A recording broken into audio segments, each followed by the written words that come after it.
Hello everyone, Irene Kraus Creations, back with you finally again for this next part, which I'm actually doing a reshoot because, well, I will include some of the what I had previously recorded because those did turn out quite nicely. You'll see this is one I'm not demonstrating how to do. Let me see, where's a piece of white something? It's a little gungy, but should still work. Let me zoom in on that. I'm going to be showing you a somewhat similar technique, but this is using one of the glass cabochons. And here is another one.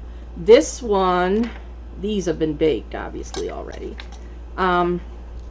This one is from Samantha of Jacima Tutorials. I'll be including a link to how she did this particular bezel, which I really liked and I think turned out very nice. I do have to put a little bit of a finish on these. I'm not sure exactly right one I'm going to use. When I do get to that point, I'll let you know.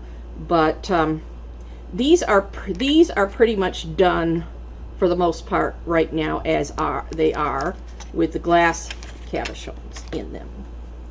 And these, okay, this is the one you're going to be seeing me. I will include the footage that I shot of how I did. Let's see, where's the other one? There's the two little earrings. I'll include the footage that I shot of how I did those, because this was working with some extruded clay, and I did want to include some of my tips on using an extruder there for someone who has hand issues and that. Anyway, so I included that. Okay, that one's done. Now, the one I wanted to talk about mostly, though, well, this one, I think I gotta do some sanding on that one or something, because it turned out a little wonky after it was baked. I'm going to be doing something somewhat similar to that, but not exactly. This was, again, this was a texture that was imprinted into the gold. It was actually a mixture of some gold and a little bit of copper. But I mixed that together, and I may trim it down. I think I did record that. If I did, I may trim that down just a little bit so you could get an idea of what I did with those. But I definitely would be coming back to those, because I did want to show you how I antique things. Not that others haven't done that ad infinitum. But anyway, the one I really wanted to talk about was this one, which I had mentioned how I was going to be doing it earlier, and it turned into a total failure. And I'm using it as a good, yes, I do make mistakes, to explain also, because there was a viewer on my channel. Yes, I know it's a brand new channel, and I already have a viewer that left a comment.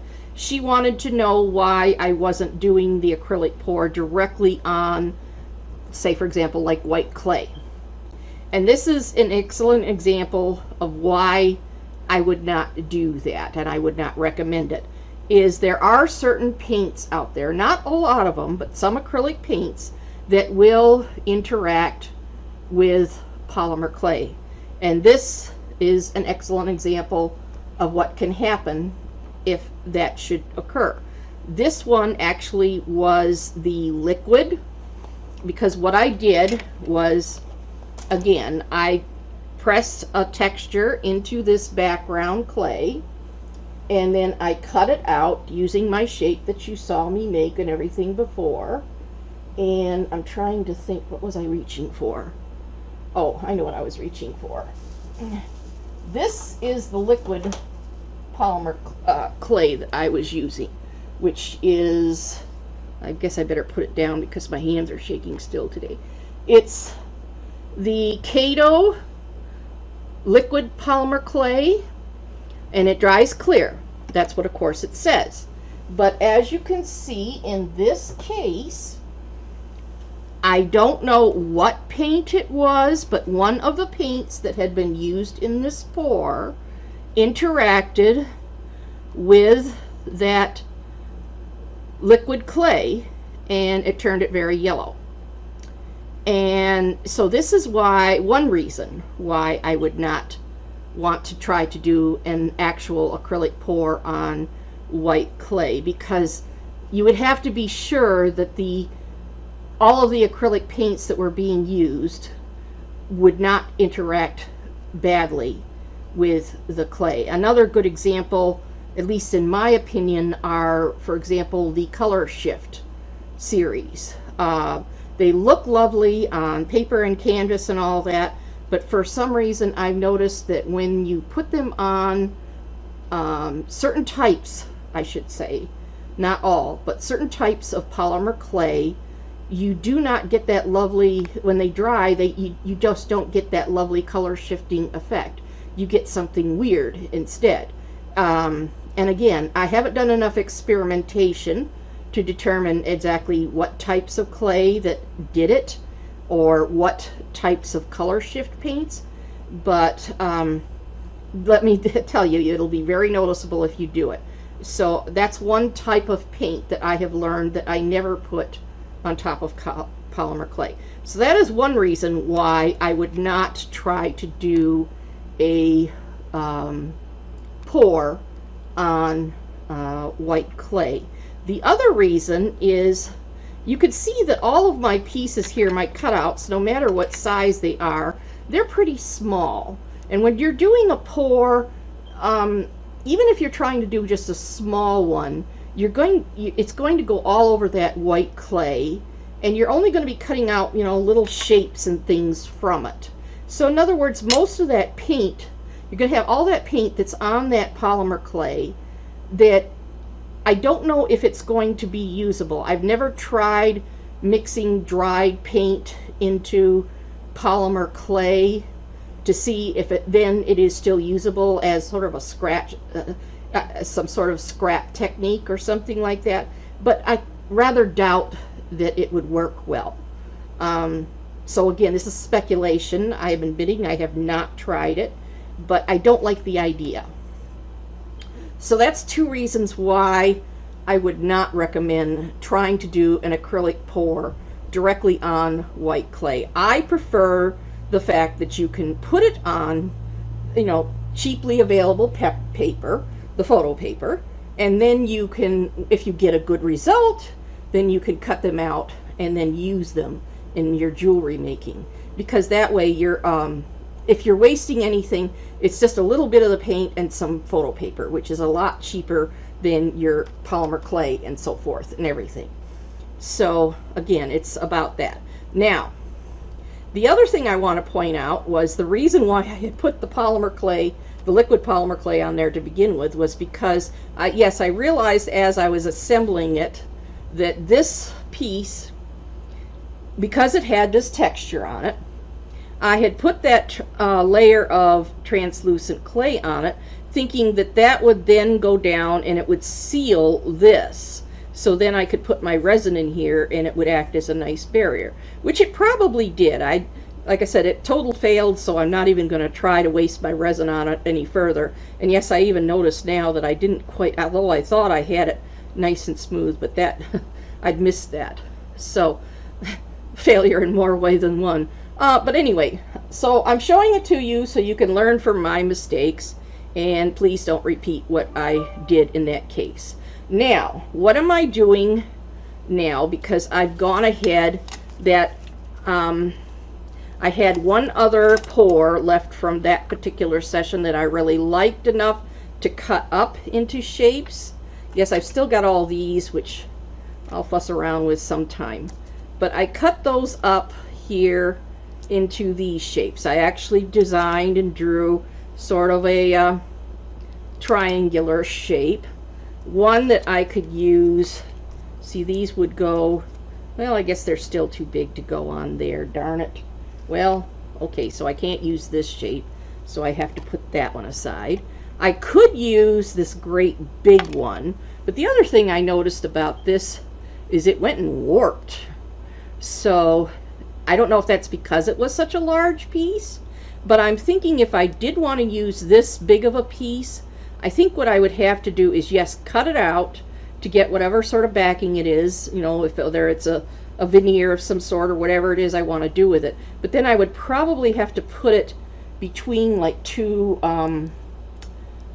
tiles so that I would be sure it would stay nice and flat while it was baking. Now this one, if it had turned out, what I could do is pop it back into the oven for us at the proper temperature for curing it, say for 10 or 15 minutes, just to get it nice and warm again.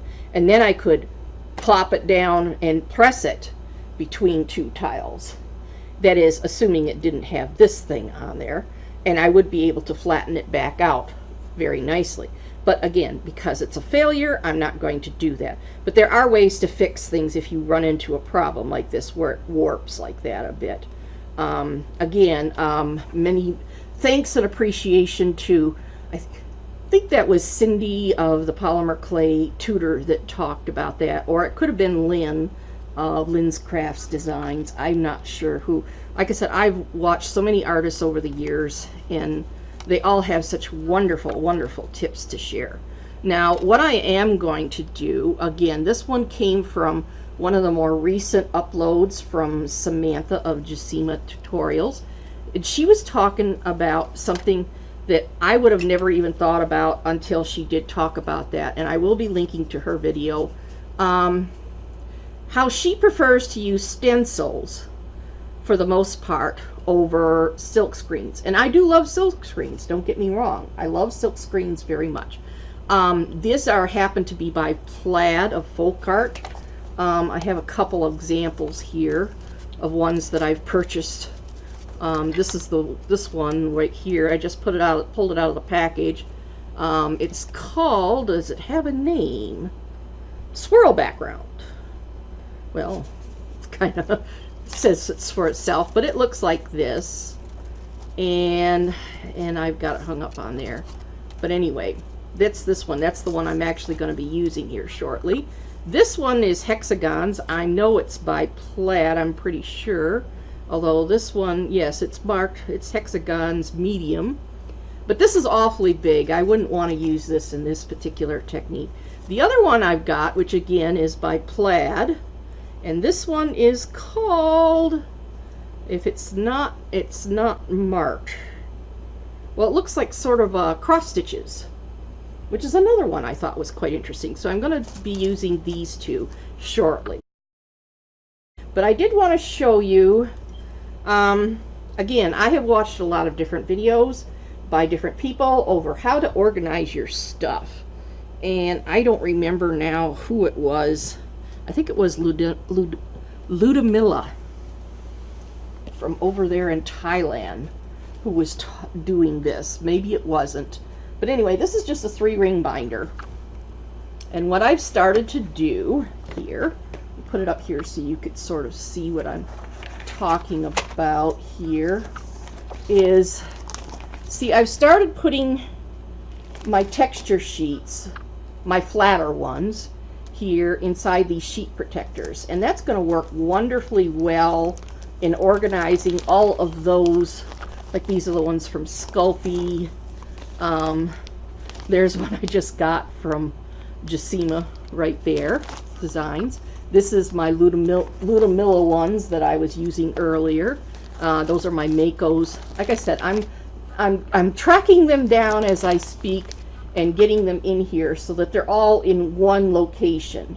I'm also going to be putting in my stencils. I'm just going to flip to a different divider here. Well, at least I thought I had a divider in here somewhere. There we go. And I'm going to start putting my, and I'm going to knock everything on the floor. I'm such a klutz. I'm going to take my little stencil here, and I'm going to pop that inside one of these sheet protectors here. Let me flip it over so you could see it there. See, now that makes, again, now I've got one place where I'm going to have all of my flatter textures and my stencils all in one nice, and if I'd ever get any silk screens, I would put them in here in a different section too. But that way I've got all those things in one spot and I can find them easily eventually. That is, I will have that. Now I may end up also putting some of my veneers in that. I could put them inside of like take a sheet of the again, I'm going to point you to one of the videos by, I know that was by Ludmilla, where she talks about how she stores her veneers, and she does use a system like this. So I think I'll just include a link for that. I may have to end up actually getting a couple of different binders to do this, but you know, binders are not that expensive.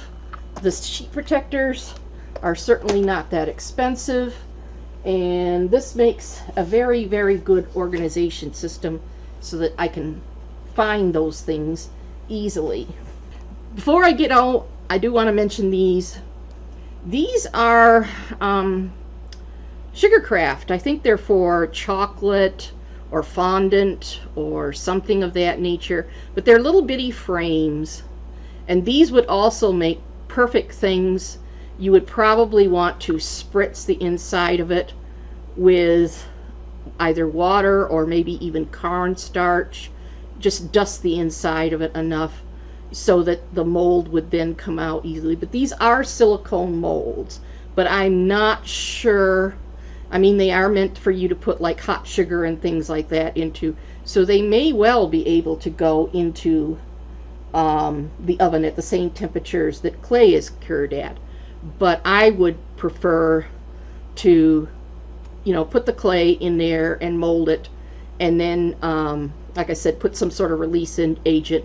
Probably would be a cornstarch, so it would help it. I could dust it and get a very light coverage, and I would still get a very nice mold. But then I would pop it out, bake it, and then I would just wash it off carefully to make sure I got all that cornstarch, any loose cornstarch, off before I went on. But then this would again also make wonderful bezels for your jewelry, and you could just simply trace around the shape to cut out your cutouts once they were done, and then flip them over and put them on some sort of backing clay and stuff like that. You would just want to trim the paper part down a little bit on the inside of it, so it's not as big as the outside. You want to be it smaller. So, but actually once they were baked, they'd be a lot easier to work with than the way I was doing these ones that you saw in here, because it would be much smarter for you to bake the bezel part first before trying to, you know, make your sandwich of the baked bezel, the paper cutout, and then the backing thing. Oh, and then I'm knocking stuff, and that one went on the floor. So, hold on.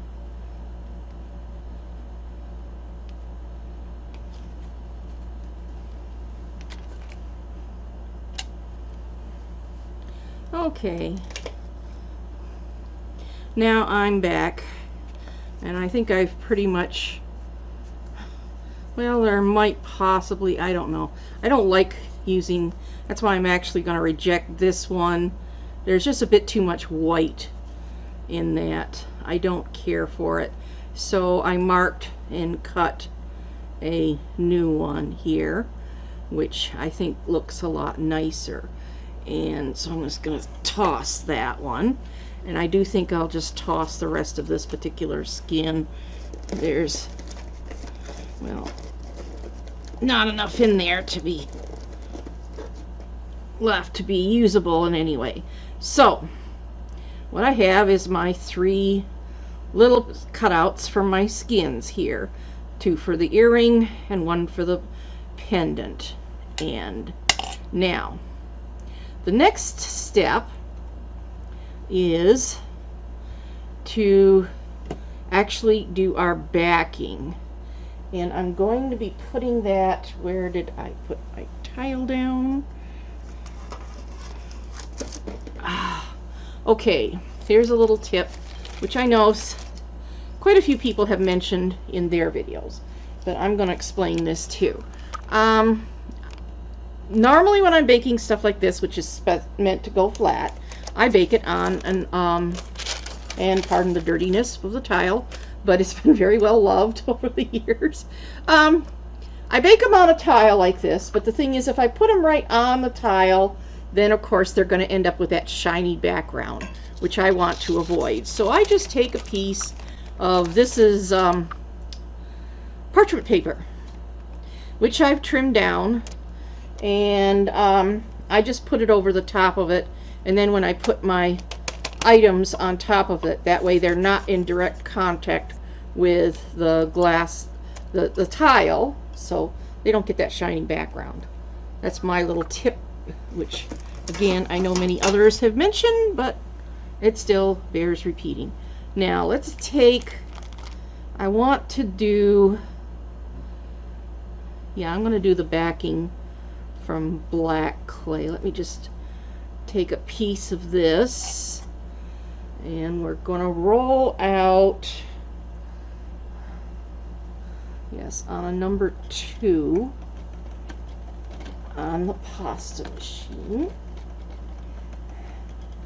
That's been sitting for, well, probably about a half hour or so. So, I mean, it is pretty conditioned, but it can stand to be warmed up a bit because I've got to apply a texture of some sort to it. And so I want it to be as soft as I can get it so that it will pick up my texture nicely. Okay, that's fine.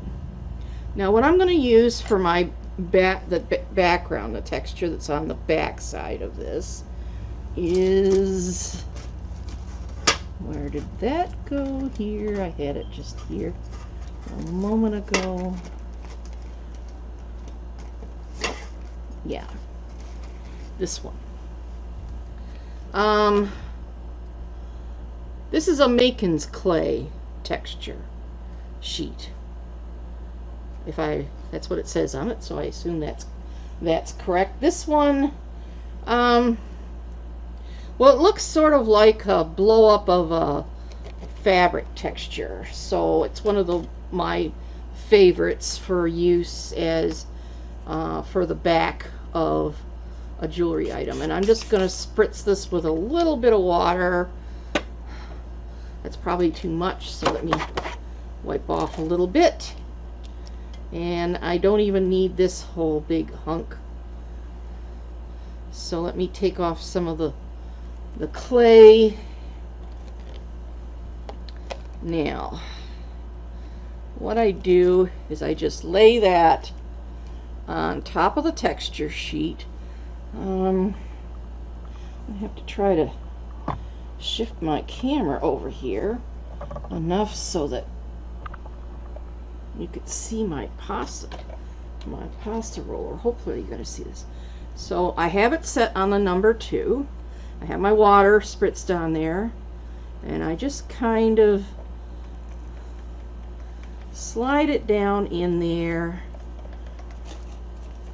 and that will press my clay very nicely up against my texture sheet.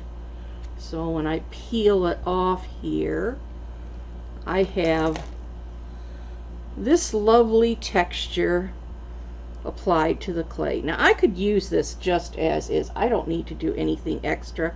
This would make a wonderful pendant. So what I'm going to do, well, first of all, let me see. I need to take off a hunk of this clay. Let's just cut off a piece there to work with. And now the next step is, where did my, I want to make sure I've made this, I made this big enough for the, yeah, that one fits in there fine. Okay, this is well, again, this is something I had made for me by another artist. He's one of those that has one of those 3D printer kind of things. This is a little block of plastic, and I had him cut my logo out in it to make a stamp. And I press this on the back. Don't press it too hard, just enough to make a little impression. And then that way my logo is there on the back of, going to be on the back side of this pendant. Now I lay it on the clay tile, or rather the ceramic tile, on top of the paper, and I take my, I could see where my little logo is, and I want that to be right behind where the skin is going to be. So all I do is press the skin down. I don't want to press it down extremely hard because of course that would spoil my texture, but I press it down firm enough so it's not going to move around on me. Now let me just check and confirm. If I bring this over, that's going to cover that very nicely. So I think, for the sake of I know I wanted to do a Sutton slice for you folks, but that will take quite a while, and I think what I will do is, just for the sake of expediency, I'm going to cut it out of this, and I think, but I do think I will use this texture sheet, because what I think I'll do is turn it, I think I could turn it into a mica shift that would be really cool looking. Okay, that would be a lot less time consuming than doing a Sutton slice technique, but like I said, you could do these things just about anyway, whatever your imagination comes up with. So let's put this through, oh, just a couple times, and I'm going to put it up to the number 1 setting, because what I'm going to do here is, there we go. Now I think this side looks the best. This is a mixture. I thought it was fairly even, but maybe there was a bit more gold. It's the antique gold Primo, I think it is, with the copper Primo clay. This is a metallic type of, it's a mica, rather, I should say, type of polymer clay. This has little particles that shine and everything, as you can probably see. It'll look a bit more obvious once it's been baked and everything, but it's very pretty. I didn't want it to be the exact gold color, but I didn't exactly want it to be the copper either. So I was kind of aiming for something in between the two. Now, seeing as I'm going to do a mica shift instead of a Sutton slice, now I need to spritz my texture sheet. This is a Lisa Pavelka texture sheet called Garden Glory. So now I don't know if she's still selling this one, because unfortunately that's the thing is, if they don't do that well, then they take them off the market and replace them with something else. But this one, I think has been one of her more popular texture sheets, so I hope it is still being sold. But and anyway, I'm sure you could find something similar.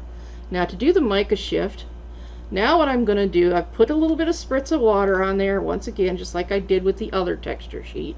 And once again, now this time I have it on the number 1 setting, because what I'm going to do is put this whole thing, texture sheet included, right through my pasta machine. And fortunately that went and broke. It's going to thin it out substantially, but I'm going to still have to be very careful with this because it got to be very, very thin. But as you can see, let me get a, where's a Kleenex here or something. Get the rest of this water off of the clay.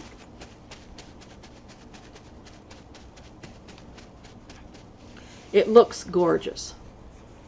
Let me put this out of the way too. I don't need this, and I might need them again here soon, but for right now at least I don't need them in the way. Okay, so now we have this. Now what I need to do is turn this into a mica shift, which means I need to flatten it. And I don't think this is thick enough. I think this ended up being too thin. I'm not going to have any clay left. I can't do a mica shift. Well,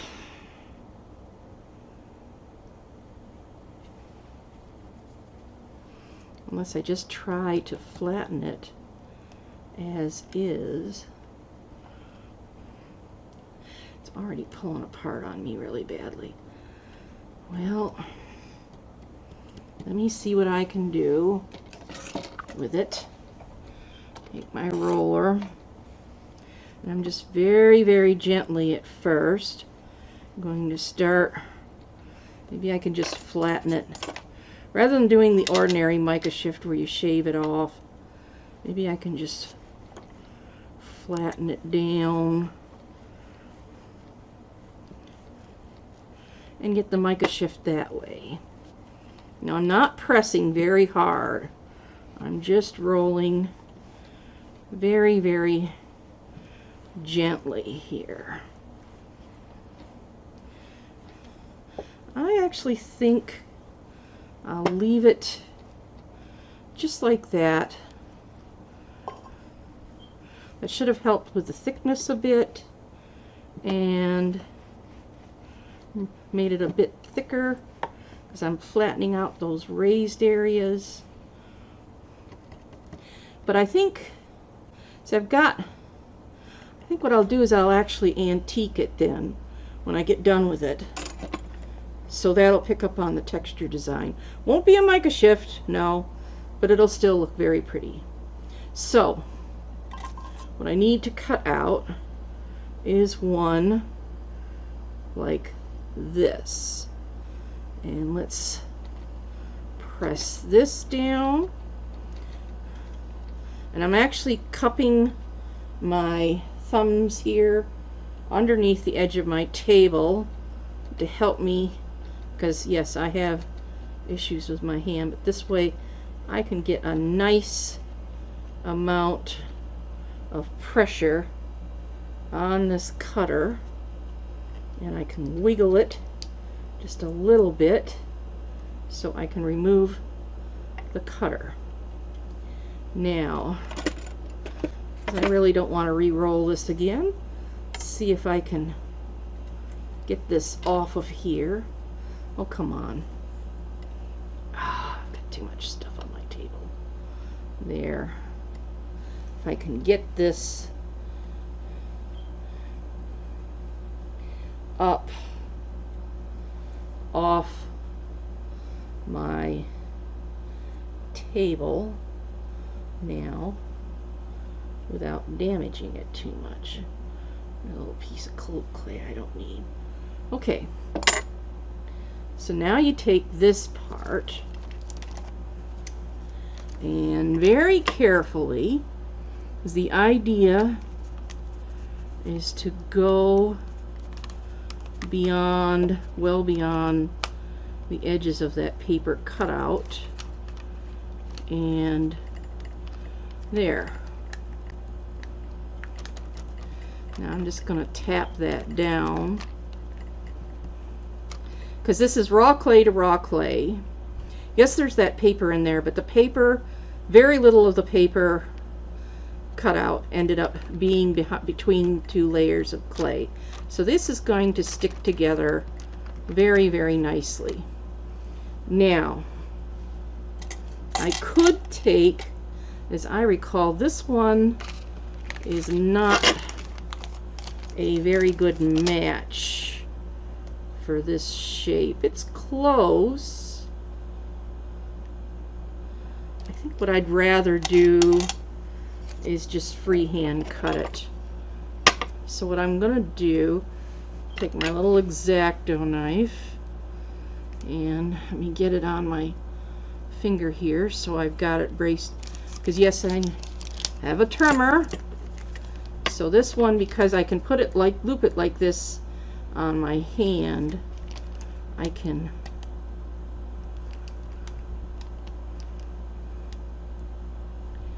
steady it down very nicely. Now I'm trimming just inside the edge of the gold clay, or bronze, whatever it is you want to call this color here. I'm just, as I'm not only cutting this shape out, I'm also helping to push these two layers of clay together. Let me just move these out of the way so you can see it's actually doing what I'm saying I'm doing. And turn it.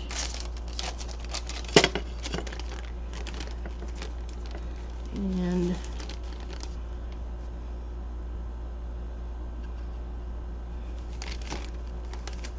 very carefully cut the rest of that out. There. And I can usually separate that color clay from my black, so I can put them, yes phone, thank you. Somebody's sending me messages again. Well, a little bit of black on there, but not much. That can go right in with all the other gold clay, and that little bit of black will mix in there, and will, as can that little bit of gold in with the black. No one much will notice it when it's all been mixed back together. I don't get real obsessive over those kind of things. Okay, so now we have, let's get a little bit more of that off of there. We have the pendant portion ready to go. Now, let me repeat that same process for the earrings. Now, in this next segment, I'm going to be focusing in on how I use an extruder to create some bezels. Now, do keep in mind that there's going to be a lot of links down in the description below this video, as well as on my blog site, to various tutorials on a number of other techniques, some of which I may show the results for, at least in how my effort at trying to duplicate them. But I won't be featuring the how-tos on those, because I would prefer that you go watch the original artists who have done those. But there's so many who, well, let's see, some notable ones. Well, one would be Sandy of Keepsake Creations, her series on fantasy bezels, from which I took a lot of inspiration for some of these ideas. Lynn's of Lynn's Crafts Designs, again, is another. Like I said, there's so many of them. Samantha of Jacima Tutorials, Ludmilla, Oh, and even Susan of Turtle Soup Beads. There's just so many of them that have put together wonderful tutorials on usually jewelry items that do involve the creation of a bezel at one point or another, from which I have drawn inspiration. Not that, like I said, in many cases I am not duplicating their efforts exactly. It's my own interpretation of it. But I'm trying to focus here on the ones that are not that, at least it's what I'm showing you, the step-by-step parts, the ones where this is my own sort of idea or take based upon those inspirations.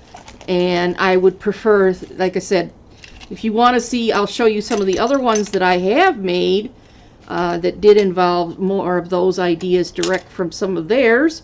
You'll have to look at their videos to see how that technique was done.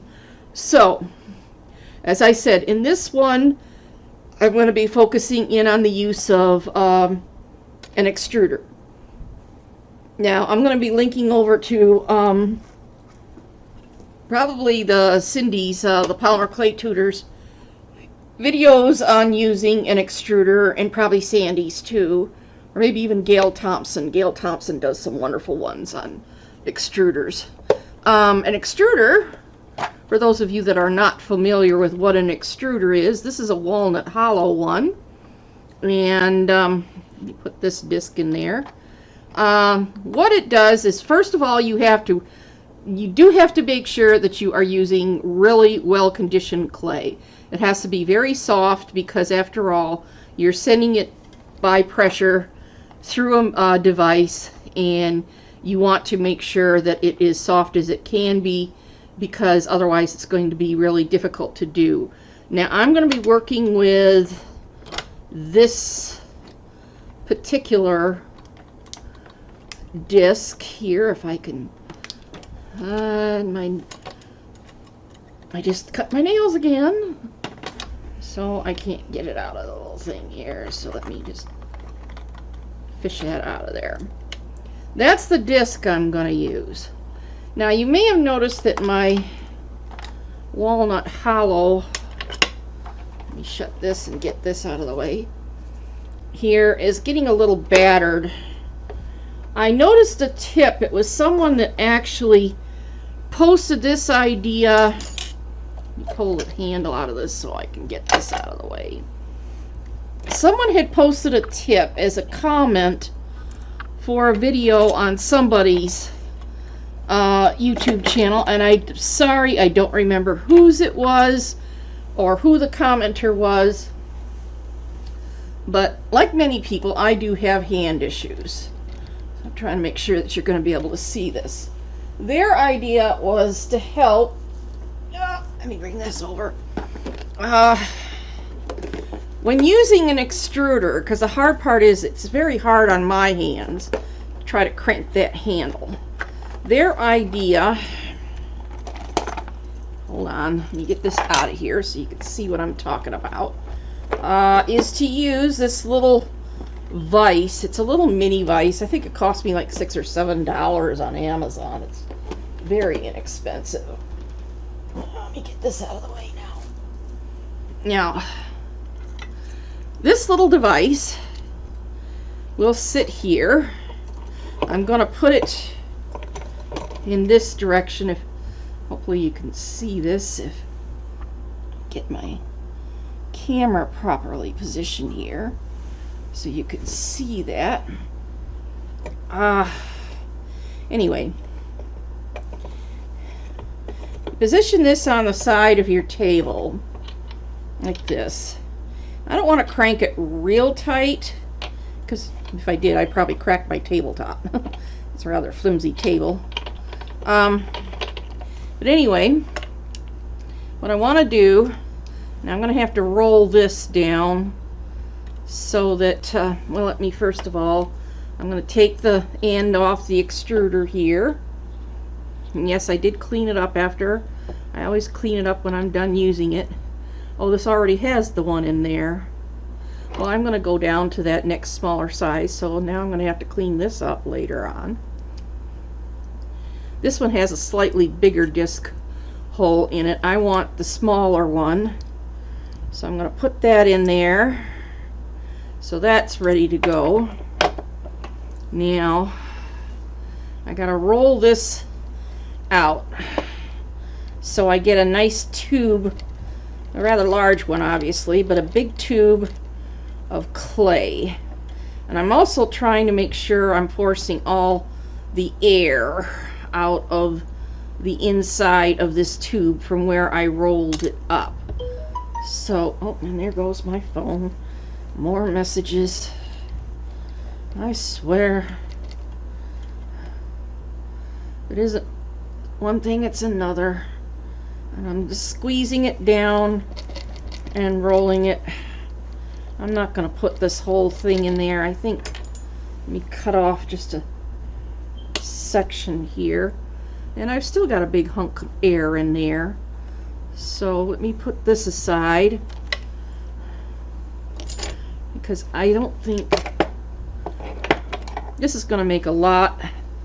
What I'm looking for, that's why I want to use my extruder, is I want one that will be a very consistent size rope of clay. And this is, I mean, yes, I could roll it. Oops, I forgot to. I gotta crank it down so I can put the clay into it. Yes, even doing that is kind of difficult. So we're gonna put in our coil, our roll of clay, and you see I've even got too much still. So I'm going to shove down in there as much as I can get in there, and then we'll just lop off the rest. There. Now put that aside, and I put my end of it on here. So now I have my extruder all assembled with the clay inside and ready to go. Now, as I said, using this is very hard on my hands. One of the first things I had discovered is if I use this, this is one of those sheets from, well, you line your drawers with them and stuff like that. If I just had wrapped this with that, it really does help with holding on to this tube so that you can then crank the handle and extrude your clay. But the tip that someone had posted on another YouTube channel was to put it inside of a vise like this, and now tighten it down. Now you don't want it, you want it tight enough to hold it, but you don't want to obviously crack your cover. You just want it held firmly, and you have to put your hand still down on it to kind of help hold it in place, because otherwise it'll want to pop out. And then you just crank, and you'll find, at least I have found, because mainly I think it's because this thing is so big now, it's easier for me to actually hold on to it and crank this handle. And as you could see here, I'm getting my lovely little coil of polymer clay, and I do wish to extend my appreciation to whoever had made that suggestion, because I have found it, as you can see, I'm still struggling with it even now. And yes, eventually I will get that type of extruder where you can get the adapter for it and hook it up to a drill so the drill can do the work for you. But right now, this is what I've got, so this is what I'm using. I think I'm gonna keep going here. and get this all extruded. And there we go. And yes, I've got all of this lovely extruded clay here, which should certainly be enough for me to finish my projects that I want to do here. I just cut off that, put my cover back on my X-Acto knife. I don't need to cut myself on that bloody thing. And loosen this up. So now it's out of there. And I don't think I did any further damage to this.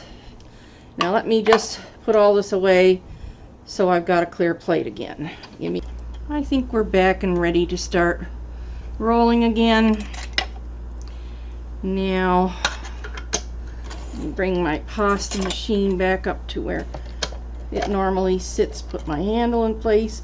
And yes, I did take the time to clean this up earlier because I'd realized when I was working with this combination of the gold and the copper clays, for some reason that made a real mess inside my machine. So I had to clean that all up earlier. Now, let's see, which one are we going to tackle first? I think what we'll do, we'll start with the simpler ones, which are these little triangular ones. Now for those, I was going to try to use the, well, let's see, I think, I don't know if I've got enough of this. This is actually a mixture of gold and black, or at least I think it was gold. Might have been copper. I don't know. But anyways, I made a lovely shade of, well, it is has mica in it, obviously, from either the gold or copper or whatever it is. But it's kind of a grayish color, sort of pewterish. I don't know if I've quite got enough of it to use. So what color? I don't know if I want to put black into it because it's already pretty dark. And I don't know if I want to waste any of my goldish color clay on it. Well, I can try putting in some of this silver. Tear off another hunk here of the silver. And it will still be grayish, but I'm going to maintain that mica powder in there, which is what I want. Hopefully it'll be a little bit lighter colored, and some of this, whatever this gold and black and whatever is in there, is going to still be influencing. Yes, I got it on my #1 setting, so let's crank it through here a few times to see what color it is I'm getting. Now when you're color mixing with clays, it's not as straightforward as mixing color with acrylic paints. I have noticed that. They do have, who is that? Is it Fimo, I think it is? They have a brand of color clays that are called the true colors. That is, they are much closer to what we would consider the colors that you're using when you're working with paints, that do mix in a consistent way so that you can develop color recipes. But at least when you're working with the standard things like from Kato clay or Primo, those, they just have their own sort of oddball, I guess you could call them, color combinations. They're not exactly the pure hues that those of us that have been working with paint are used to using. So when we start mixing clay colors together, we're never quite sure what we're going to get. I mean, maybe a shade or a tint of something we were expecting. So like I said, you get kind of used to adding little bits of white or black or something like that into your color mixes so that you can get a color that you would like.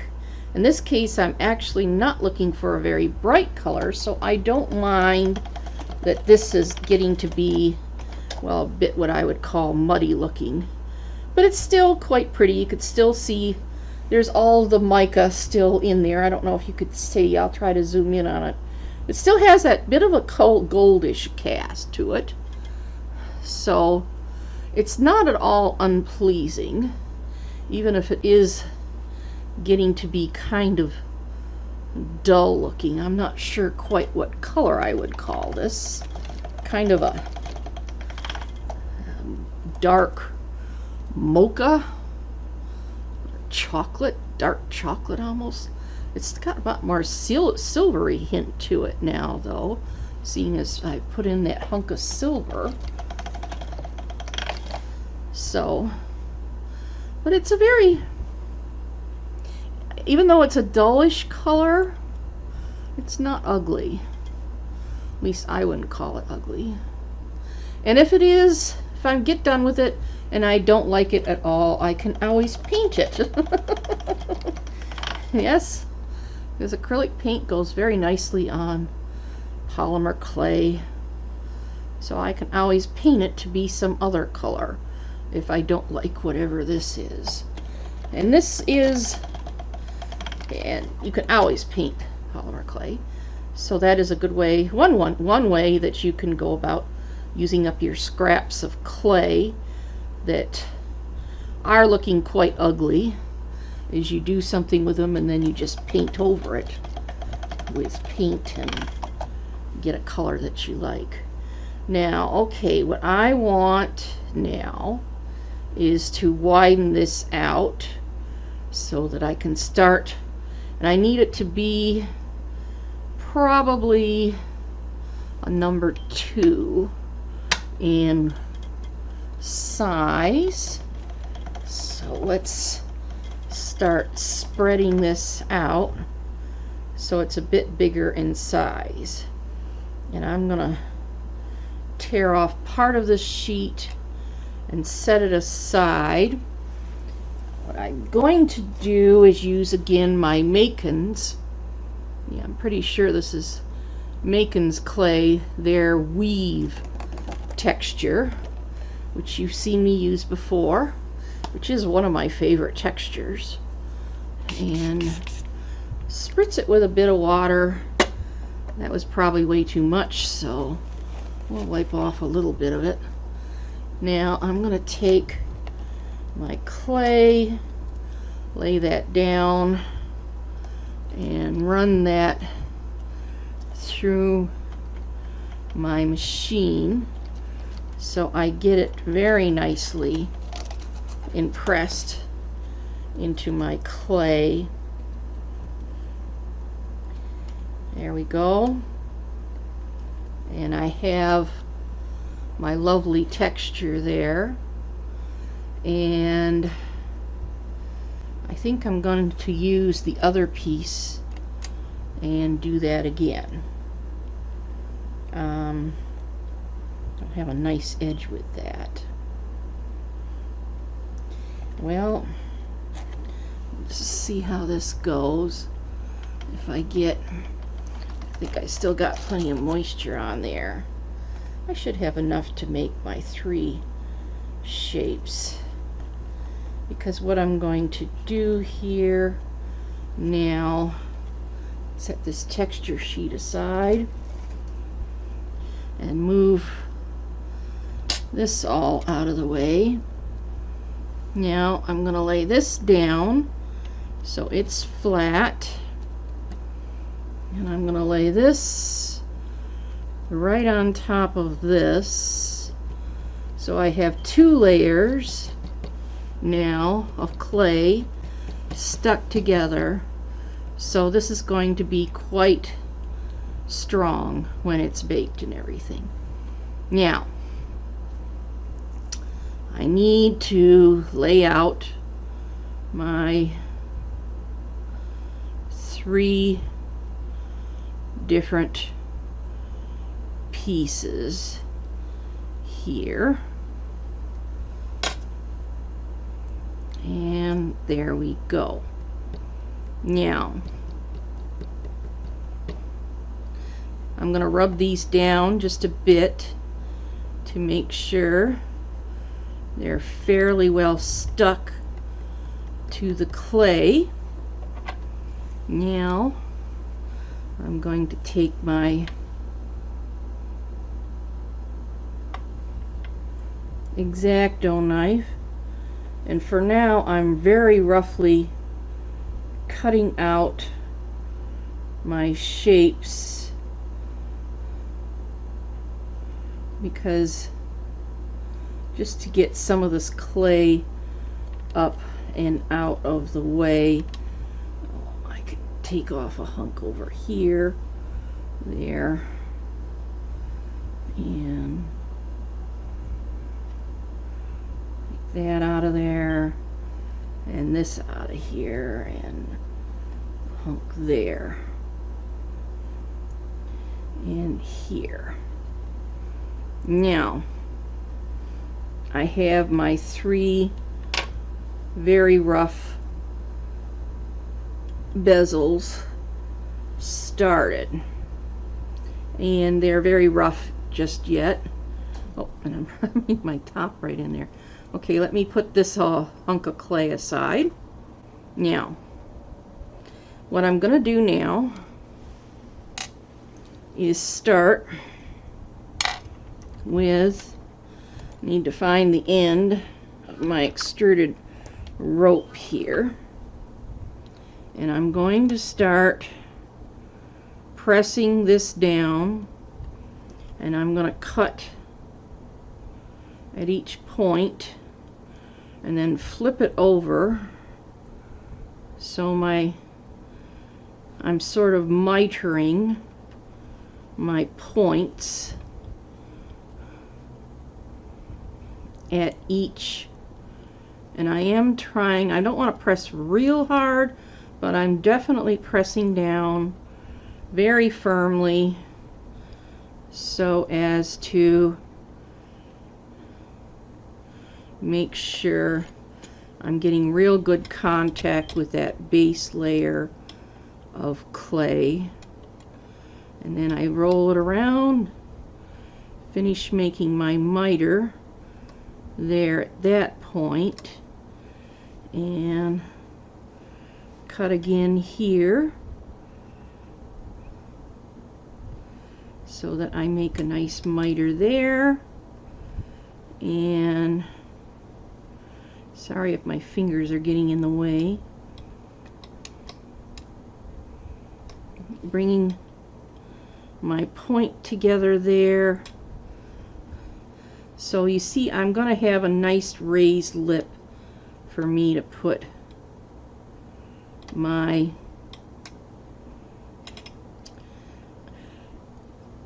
resin into. And let me try to get this to match up there if I can, and bring that down there. Now this one, I think I cut that just a bit shy, so let me put a little piece of clay in there so I can make sure I can bring that together. Now let's find my little smoothing tool, and I can just start gently stroking this. This is a modeling. Trying to remember if this is by Sculpey. I think this one's by Sculpey. There's actually a couple of different companies that make things like this, but it's just a little rubber. It's got a rubber tip on it, and it's meant for sculpting your pieces together. Because it is rubber, you're not putting fingerprints on anything. So I'm just sort of tapping and patting and getting this to smooth together as best as I can without distorting anything, and bringing those together so that you can't tell where those joins are at.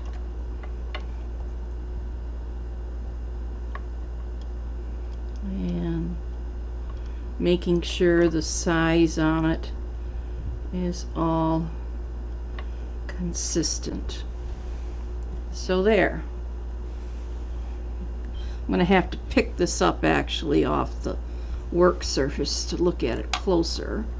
But now that that is done, what I'm going to do, let me move this out of the way, is I'm going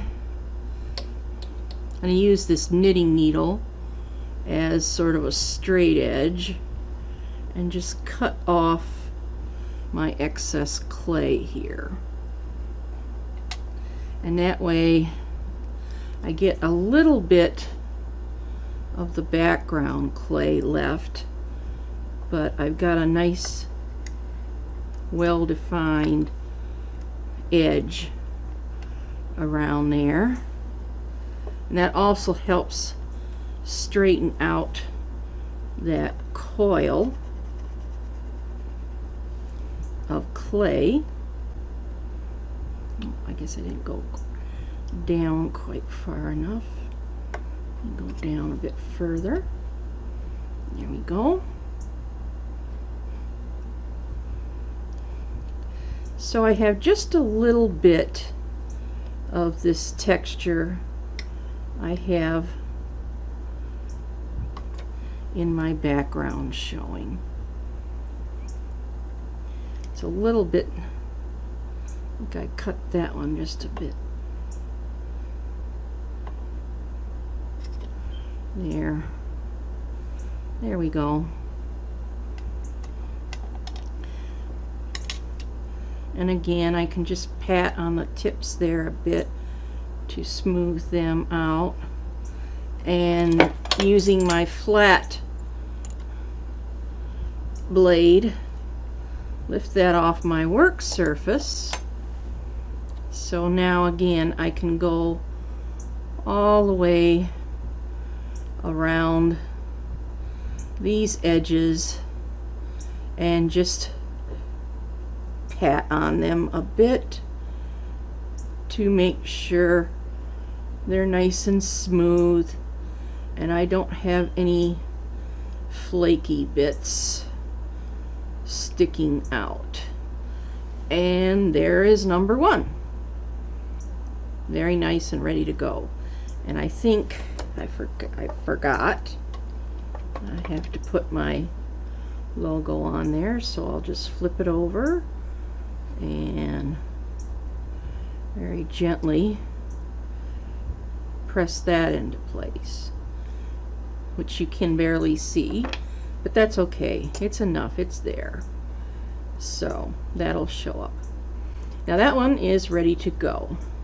Now I could put my hole in my clay at this point for putting a jump ring on it later for hanging, but I will do that at a later time. So there's one that's done. Let me put this one aside.